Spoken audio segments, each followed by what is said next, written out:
اب بلاول بھٹو زرداری اور سینیٹر عرفان صدیقی کا جواب جو ہے وہ دیا ہے رات کو سینیٹر کامران مرتضیٰ نے، جو JUIF کے سینئر رہنما ہیں۔ انہوں نے یہ کہا جی کہ ہم کسی خون خرابے اور دھمکی کے دباؤ میں آ کر تعاون کسی صورت میں بھی نہیں کریں گے، اور کسی قسم کا یہ تاثر نہیں دیا جا سکتا کہ آئینی ترمیم پر ابھی تک کوئی ایسی حتمی فیصلہ نہیں ہوا کہ جہاں کہا جائے کہ مولانا فضل الرحمان نے ان آئینی ترمیم کے مسودے کو تسلیم کیا ہے یا مسترد کیا ہے۔ اب یہ تو ہو گیا ان کا جواب۔ اچھا، اب ناظرین بیرسٹر علی ظفر وہ رات کو کہہ رہے ہیں کہ جی سینٹ کے اندر حکومت کو مشکلات کا سامنا ہے بل پاس کروانے میں، آئینی ترمیم کروانے میں، اور قومی اسمبلی کے اندر ہمارے بندے جو ہیں وہ سیکیور ہیں، محفوظ مقام پر ہیں، وہ ووٹ نہیں دیں گے۔ قومی اسمبلی کے اندر چلے مان لیا جی محفوظ مقام پر ہیں، اور انہوں نے ادھر گارنٹی دے دی کہ سینٹ کے اندر کوئی بھی سینیٹر جو PTI کا ہوگا وہ ان آئینی ترمیم پر ووٹ نہیں دے گا۔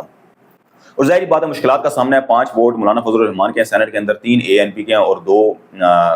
اختر مینگل کے ہیں، اور اختر مینگل نے شرط رکھی ہوئی کہ 2 ووٹ اگر لینے تو 2000 بندہ چھوڑیں، لیکن جب مسودہ منظر عام پر آیا تھا تو اختر مینگل نے کہا تھا کہ یہ خطرناک مسودہ ہے تو یہ نہیں ہو، اور دوسرا یہ کہ ان کی شرط مانی نہیں جا سکتی، 2000 کیا 200 بندہ کیا 2 بندے بھی نہیں چھوڑے جائیں گے، تو وہ 2 ووٹ بھی نہیں ملنے والے۔ مولانا فضل الرحمان کے ساتھ بات چیت چل رہی ہے، وہ آنے والا وقت بتائے گا۔ ناظرین بیرسٹر علی ظفر کی بات سے یا میں ایگری نہیں کرتا کہ بیرسٹر علی ظفر کہہ رہے ہیں کہ جی حکومت کے لیے مشکلات کا سامنا ہے سینٹ کے اندر، اگر انہیں،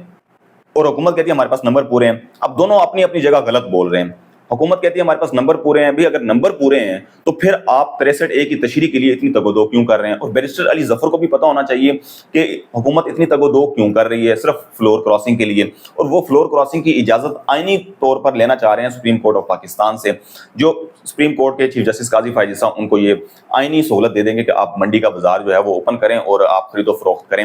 خرید و فروخت نہیں ہوگی تو کسی کی ماں بہن بیٹی کو اٹھا لیں گے اور آئینی ترمیم کے اندر ووٹ لے لیں گے۔ یہ حکومت کا اب تک ہے۔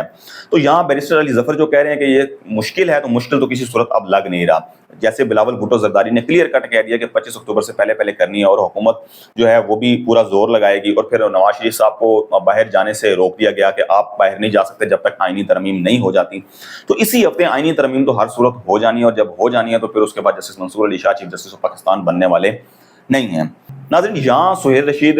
رپورٹر ہیں کورٹ کہ، اور انہوں نے ایک سوال بلاول بھٹو زرداری سے کیا کہ چارٹر آف ڈیموکریسی کے اندر یہ طے پایا تھا کہ آئینی عدالتیں 6 سال کے لیے ہوں گی، تو آپ اس پر کیا کہیں گے؟ تو بلاول بھٹو زرداری کو یہ بھی چیز کا کنفرم نہیں تھی کہ آئینی عدالتیں چارٹر آف ڈیموکریسی کے اندر 6 سال کے لیے لکھی ہیں، وہ کہہ رہے ہیں نہیں ایسا کچھ بھی نہیں لکھا ہوا تھا۔ تو بقول سہیل رشید کے پیچھے شیری رحمان جو ہے وہ سمائل پاس کر رہی تھی، تو انہیں اس کا مطلب ہے کہ آئیڈیا تھا کہ آئینی عدالتیں 6 سال کے لیے تھیں۔ خیر 6 سال 2006 میں کے بعد، کیونکہ ان کی مما کا جو خواب تھا وہ بلاول بھٹو زرداری نے اب پورا کرنا تھا 18-19 سال کے بعد جا کے، جب 5 سال کی ان کی اپنی حکومت تھی وہاں یاد نہیں رہا، اور جب 5 سال کی حکومت نون لیگ کی تھی تب بھی یاد نہیں رہا، اور جب PTI کی حکومت 3-3.5 سال رہی ہے تب بھی یاد نہیں رہا، اور جب PDM کی حکومت آئی تب بھی بلاول بھٹو زرداری سوئے ہوئے تھے۔ تب انہوں نے خواب جو ہے وہ پورا کرنے کا نہیں ہے، شاید والدہ کا بے نظیر بھٹو کا خواب آ گیا ہو ان کو، تو انہوں نے کہا کہ بیٹا اب اپنی آئینی ترمیم کروائیں، وہ میرا خواب رہ گیا، تو شاید اس صورت میں۔ تو دوسرا ناظرین کہ ایک سوال اور جو امپورٹنٹ ہوا ہے وہ یہ ہوا ہے کہ آئینی ترمیم اگر آپ کروا رہے ہیں تو ملٹری کوڈ کے آپ حق میں ہیں، تو بلاول بھٹو زرداری نے یہ وہاں واضح کلیئر کیا کہ ہم ملٹری کوڈ کے حق میں نہیں ہیں۔ انہوں نے کہا جی اگر ملٹری کوڈ اگر آپ کر دیتے ہیں اور عمران خان کا ملٹری کوڈ کا ٹرائل ہو جاتا ہے، سزا ہو جاتی ہے، تو پھر تو انہوں نے کہا جی کہ ملٹری کوڈ کیسا، کوئی ثبوت ہیں تو سامنے لائیں۔ مطلب یہ بھی وہ اس بات کو تسلیم کرتے ہیں کہ عمران خان جو ہیں ان کے پاس ثبوت نہیں اور ان کا ملٹری ٹرائل نہیں کیا جا سکتا۔ اچھی بات ہے کہ انہوں نے یہ اس چیز کو تسلیم کیا۔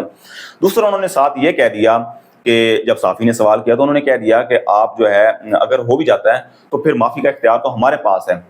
مطلب ان کے جو والد ہیں آصف علی زرداری کو پریزیڈنٹ ہیں، اور جو بھی سزا دی جائے گی، سزائے موت دی جائے یا جو بھی سزا ہوگی، تو اس کا جو معافی کا وہ ہوگا فائنل حتمی فیصلہ وہ صدر پاکستان کریں گے۔ تو ان کا کہنے کا مقصد یہ تھا کہ اگر عمران خان کو سزا بھی ہو جاتی ہے یا سزائے موت بھی دی جاتی ہے ملٹری کورٹ کی طرف سے، تو پھر معافی کا اختیار ہمارے پاس ہی ہے، یعنی کہ صدر پاکستان کے پاس ہے۔ صدر پاکستان تو 5 سال کے لیے ہیں ہی ہیں۔